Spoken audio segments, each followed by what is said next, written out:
datorren astelehenean parlamentuak mugikortasunaren inguruko batzorde saioa egingo du eta ara sustrai erakundeari goinbidatu egin dio, baina ezetz esan diote. Gaur Martin Zelaia dugu gurekin eta azalpenak emango dizkigu. Arratsaldeon. Arratsaldeon. Zer moduz? Ondo. Ongi etorri. Bai, eskerrik asko. Bueno, konta iguzu, zergaitik esan duzu ezetz? Bai, bueno, igual zaila da esatea, baina kontutan hartu behar dela zein izan den batzorde honen ibilbidea, ez? Nola eskatu genuen, iaia legebiltzaldi hasieran edo, lehen eskatu genuen trenarei buruzko batzorde bat, lortu genuen, ez? Orduan, geroago, pensatu genuen, nola orain ari direla hitz egiten aldaketa klimatikotaz, guk eskatuko dugu mugikortasunari buruzko batzorde bat eta aldaketa klimatikori lotuko diogu, ez? Eta baietz, esan zuten, eta hori izan zela, 2016ko urteko hasieran edo gutxi gora bera, eta hortik aurrera ez dela ezer gertatu, ez? Pasatu egin dira hilabete eta hilabete, de repente enteratu ginen orain dela hilabete batzuk lehenengo konbidatua izan zela Manu Ayerdi jauna, de desarrollo económico, presidente ordea. Plangintza bat eta dena osatu zen ditzen, ez? Hori zen, gup egin genuen bide horri bat, ez? Hainbat aditu, deitzeko, jarri genuen, hainbat arlotan banuduta gaigo osoa, bai errepidea adibidez, bai trenbidea, bai merkantziak eta bidaiariak, dena arlo guzti horiek aztertu behar genuen, adituekin, eta horregaitik horretarako deitu behar zuen parlamentutik aditu batzuk, eta jarri genuen zerrendan adituak eta guztiz, eta hori jarri genuen kuadripartituko alderdien eskuetan. Eta, pasatu dira urteak, iaia urteak ere, baita. Eta, ez genuen ezer lortu, ez? Lehenengo aditua izan dela Manu Ayerdik, geroago entzun dugu, baina ez dakigu ezer finkorik, ez? Entzun dugu hainbat enpresario egon direlaan, Tradisna eta olako enpresariok, ez? Mugikortasunaren hori arlokoak, eta, de repente, guri deitu digute, ez? Guri eta beste talde bati. Eta, nola ez dakigu ezer, nola ez dakigu zer pasatu den, eta nola ikusten dugu ja legegintzaldia iaia bukatzear dagoela, bale? Eta hainbat gauzak ja lotu egin direla, ez? Bai HT-ren kasuan, baina baita ere beste mugikortasunaren kasuan, ja erabakiak hartu direla, orduan pensatzen dugu ja ponentzia hau ez duela ezertarako balio. Ja, ez dela han ezer erabakiko, zeren ja, erabakiak hartuak daude.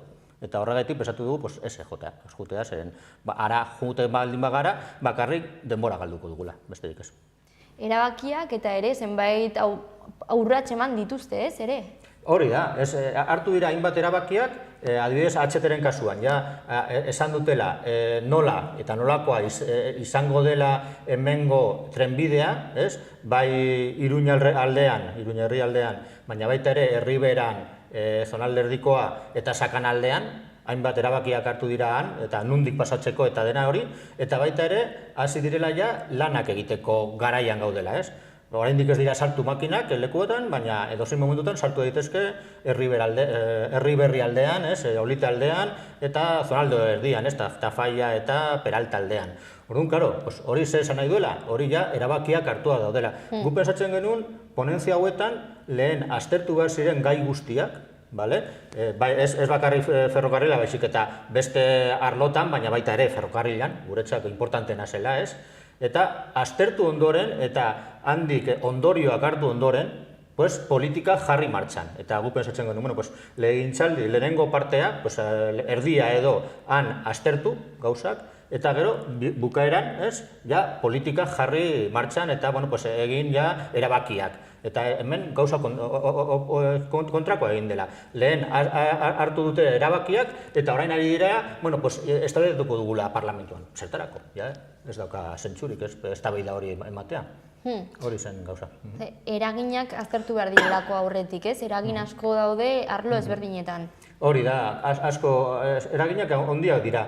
Batez ere, adibidez, komentatzeko, ni sakandarra naiz eta handik ere ikusi dugula zer pensatu nahi dutela, egitea, HT-rekin, eta zer eraginak edukiko dutela, inkluso herriz begiratu dugula, Eta pensatzen dugula, asko aldatuko dela gure bizimodua, eta asko aldatuko duela ere natura, eta animalien adibidez alde batetik bestera pasatzeko ahalbideak, galduko dutela asko, batez ere animaliak pasatzeko, eta nola dauden bi parke naturalak, Alarkoa iparraldean eta Urbazandiakoa hegoaldean, eta batetik bestera pasatzeko zailtasun handiak edukiko dute animaliak, eta guretzat ere, nekazariendako, abeltzaintzarako ere, gauza bera pasatuko litzateke, alde batetik bestera pasatzeko edo kriston marra bat eta esi bat edukiko dugula, HT-rekin, sakana osoan. Sakana estua da, orduan hainbat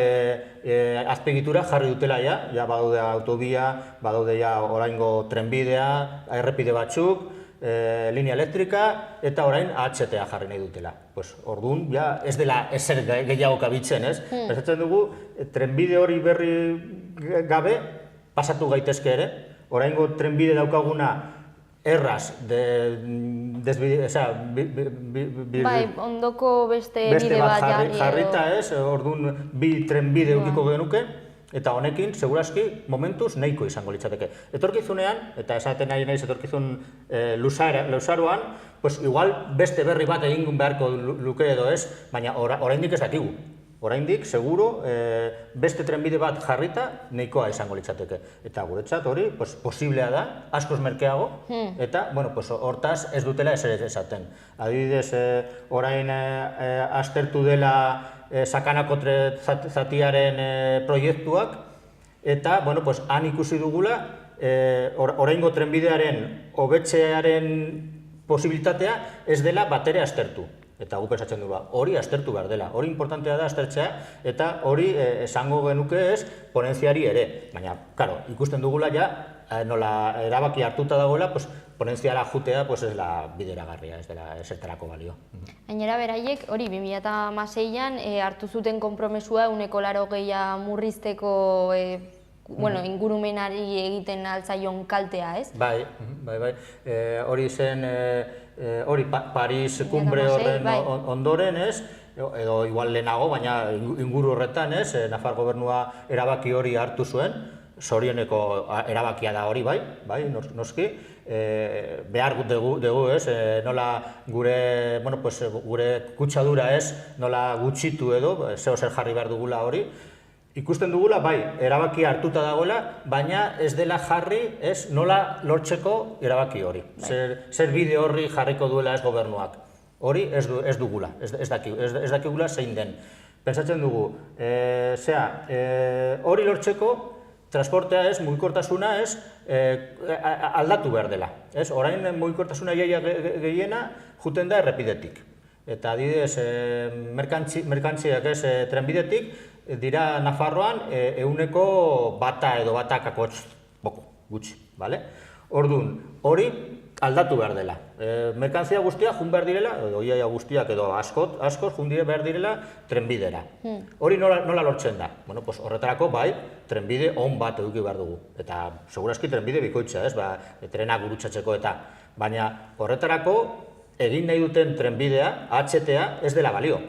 Eta hori ikusten da erraz, adibidez. Orain dela gutxi esan duela Manu Ayerdik. Nola lotu behar dela trena eta noain ondoan dagoen Ciudad del Transporte edo. Bi multzo hori orain dago, oraingo trenbidean dago geltoki bat merkantzian dago, handia, eta handik 3 kilometrotara dago Ciudad del Transporte hori, kamioen dako dela bakarrik, eta dena hori lotu nahi dutela. Nola lotuko dela? Lotuko dela Ciudad del Transporte eta oraingo trenbidea, ez HT-a. Oraingo trenbidea lotuko dutela merkantziak eramateko. Merkantzia jungo direla oraingo trenbidetik. Zeren oraingo trenbidea da merkantziak eraman dezaken bakarra. Zaragoza aldean, juten baldin bazara HT-tik, Biedrondiko trenatik, merkantziekin, Zaragozan ezin duzula jarraitu ez Barcelonara, ez Zaragozara HT-tik, zen hango HTA ez du eramaten merkantziak. Eta gauza bera gertatzen da Burgosaldean. Burgosaldean, han egiten ari diren HTA ez dela eramango merkantziak. Orduan, hemengoa eramaten baldin badu edo ez badu eramaten, berdin da. Merkantzia jongo direla oraingo trenbidetik. Orduan, bueno, pues hori, hori Ciudad del Transporte eta noaingo zati hori egingo dela oraingo trenbidetik eta merkantzia guztia jun behar direla oraingo trenbidetik. Hori importantea da, aldaketa klimatikoa aurre egiteko, vale, por supuesto, baina hori lortzeko behar dugu oraingo trenbidea. Oraingo trenbide on bat, eta hori lortu daitekela oraingo trenbidea modernizatzen. Hori erraza da, bueno, erraza, esan nahi dut hori, zenbat aldaketa egon behar direla, zenbat obra segurazki baietz, baina hori lortu daitezkela. Eta horretarako bakarrik erabakiak hartu behar direla. Baina, ze pasatzen da, erabakiak Madrildik etortzen dira batzuk, eta Nafarroan ere, oraingo gobernuak, erabaki hori hartuak daukate. Bueno, zuek parlamentuari ez esan diozuten, bueno, zen nolako erantzuna jaso duzue? Oraindik ez dugu ezer jaso, bai. Eta hori guretzat normala da. Eta normala, entre comillas, esaten dut, zen begira nola izan dela, ez? Orain dela 2 urte eskatu genuen ponentzia hau, baietz esan zuten, eta jaso genuen baietza, ondo, eta handik aurrera ez dugu ezer jaso. Bakarrik entzun dugu zurrumurruak, ez? Bakarrik politiko batzuk esan digut, egon dela Manu Ayerdik ponentzian, hasi dela, jarri dela, eta Manu Ayerdik izan dela lehena, hori zurrumurru bezala lortu genuen. Eta gero, de repente, deia. Nafar parlamentuko deia, ez? Gu ara juteko. Eta guk esan dugu, bidali digu emailez ezetz, ez garela jungo. Eta, bueno, pues ya está, beraiek pozik geratu dira, segurazki. Guk ez gara ara juteko molestatxera, ez gara jungo. Bai, seguro. Bueno, zuen partetik, nola hartzen ari duzue, bueno, orain azalpenak eman dituzu, baina nola jarraituko duzue zuek urratsak ere ematen? Bale, bueno, ez da erraza esatea. Zer, karo, guk ere pentsatu behar dugu, ze ari direla beraiek egiten, bale? Baina, bai, norabide batzuk ja ikusten dugula, eta hasi garela ja hainbat herrialdeko mugimenduak eta jendeak mugitzen, ez?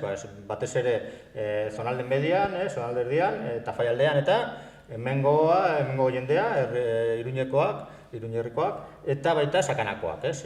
Hiru multzo horiek koordinatu nahi dugula, eta ez gu bakarrik sustrairakuntza bezala baizik eta HT gelditu eta beste taldeak, ez? Eta amankomunean egin mobilizazioak, ez? Batez ere mendimartxak, jendearekin egon eta azalpenak eman, gure arrazoiak uste dugula normalak oso arrazoizkoak direlak eta jendea oso ondo hartzen ari direla arrazoi guztiak. Orduan, bueno, besatzen dugula, importantea dela orain momentu honetan jendeari konbentzitu, hemendik gutxira izango dugula elekzioak berriz, eta elekzioak horiek baino lehenago, jendea egon behar dela konbentzitua, gero bere botoa nori eta zeri ematea beraiek erabaki. Orduan, bueno, orain dela momentua eta gu pensatzen dugu, bueno, hemendik aurrera mugitu behar dugula kaleak, nola aurre egiten dugun proiektu honi, hori da gure asmoa. Eta jakintza zabaldu, egongo da jende askok ez dakiena gaiari buruz, edo ez dakit nola ikusten duzue horren... Pues depende, adibidez, herri txikitan eta afektatuak dauden herri txikitan jendea askar ikusten duela, arazoak eta zer pasatuko dela. Esaten ari naiz, adibidez, Sakana osoko herri txikitan. Baina gero, juten baldin bazara ja herri haunditara, adibidez, Sakanan Altsasu, baina hemen Iruñe herrian hiria, ikusten dugu jende asko ez duela ikusten edo ez duela pensatzen, ze pasatzen ari dela eta ze pasatuko litzaideke hau egiten baldin bada. Orduan, bueno, pensatzen dugu, bilatu behar dugula beste era bat, beste molde bat, nola ailegatzen dugun jende honi. Eta, bueno, adibidez, esaterako, ikusi dugu atxoko gauzak, atxoko emakumeren eguna, greba eta pues eredugarria izan dela guretzat ere, eta gu pentsatzen du, bueno, pues, ez dakigu nola, baina hori ere lortu behar dugula, nola. Bai, azkenean mundua geldiarazi egin zen, Bai. eta, bueno, ekainean ere data garrantzitsu bat dago, ez, mugikortasunaren inguruan. Bueno, bai, bez bakarrik mugikortasuna, baizik eta gauza guztiaren arloan, ez? Dela alternatiben herria, bai. Ekainaren 2 izango dela, ez, larunbata. Bueno, egun horretan egin nahi dugula, ez bakarrik gu, baizik eta hainbat kolektibo, ez, Nafarroan, egin nahi dugula Iruñean feria bat, feria moduko bat, ez, azaltzeko nola beste era bat eduki dezakegun, ez, bizitzeko, ez, arlo guztietan, ez bakarrik ekonomia, ez bakarrik natura, baizik eta, bueno, soziedade guztia, ez, nola aldatu behar dela, zen beharra daukagu, ez, aldaketa klimatiko han daukagun, ez, baina gero ikusi behar dela, hainbat azpiegiturako proiektua daudenak, denak lurrari erasoa egiten diotela, ez? Orduan, bueno, dena hori nola aldatu eta nola aurre egiteko egin dugula, ekainaren 2an alternatiben herria.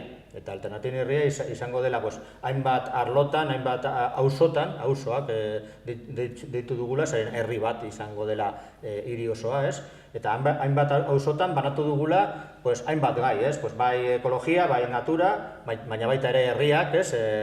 Rural mundua, ez? Baina baita ere beste arloak, ez?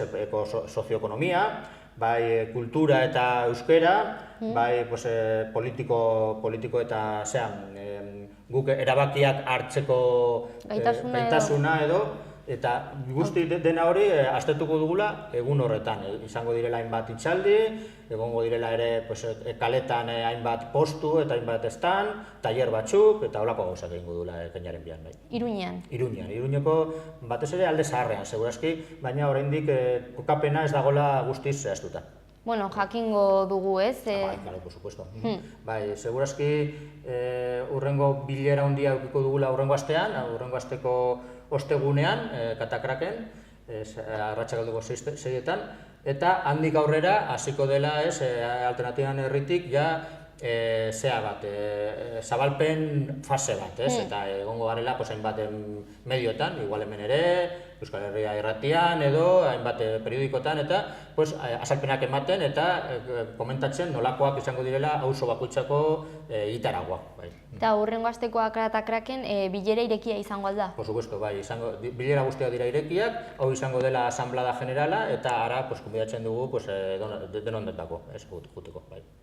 Bueno, momentuz, HTren gaia ere hor dago, ere zerikusia dauka honekin, ez? Badu, zeren gure auzoan behintzat, naturaren auzoan, gai hau jorratu nahi dugula, eta, por cierto, ez naiz gogoratuko orain, Ekologistas en Accióneko Madrilekoa bata ekarriko dugula, segura, Paco Segura edo. Eta Paco Segura hori hitz egingo duela, nola zabaldu egin dela estatu osoan, Espainiar estatu osoan HTA eta baita ere autobiak, eta hori izango dela gure auzoko ekitaldi nagusiena edo bere hitzaldia. Beste modu bat edo beste alternatibak eraiki ahal direlako. Hori da, beste bizimodu bat egin nahi dugula, ez hemen ere. Mila esker Martin, etortzeagatik. Bai, oso ondo, eskerrik asko. Ondo izan.